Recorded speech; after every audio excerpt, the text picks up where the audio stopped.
నాన్న, అందరూ పరమేశ్వరుడే లోకానికి అన్ని శక్తులు కలిగిన దేవుడు అంటారు. కానీ ఎందుకు నాన్న అన్ని శక్తులు కలిగిన శివుడు అమ్మ కాళీమాత ముందు తలవంచారు? ఈ కథలో నీకు గొప్ప సందేశం ఉంది నాన్న, విను. ఒక రక్త బీజుడు అనే రాక్షసుడు ఘోర తపస్సు చేసి ప్రతి రక్తపు చుక్క నేలపై పడగానే మరో రక్త బీజుడు పుడతాడని బ్రహ్మదేవుడి నుంచి వరం పొందాడు.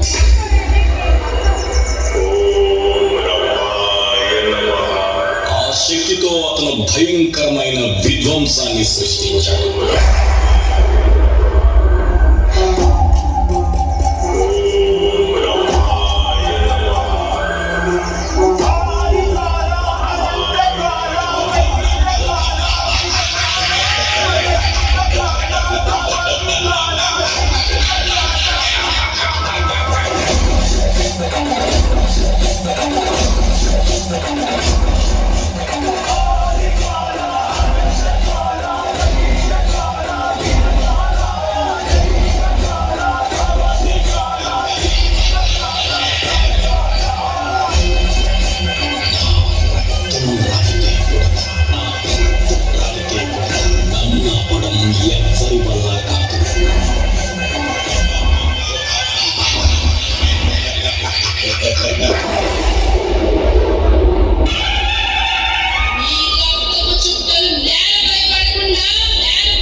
బీజుడు తన ఘోర తపస్సుతో అపారమైన శక్తిని సంపాదించాడు, కానీ ఆ శక్తిని అహంకారంతో వినియోగించడం వల్లనే తానే నాశనమయ్యాడు.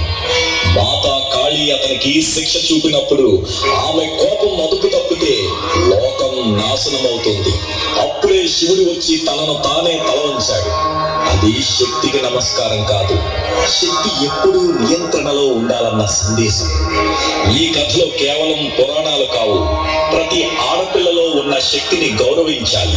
శక్తి రక్షణకు, శాంతి కాపాడేందుకు మాత్రమే ఉపయోగపడాలి. అది ఆ అమ్మ కాళీ, ఆ పరమశివుని ఆంతర్యం.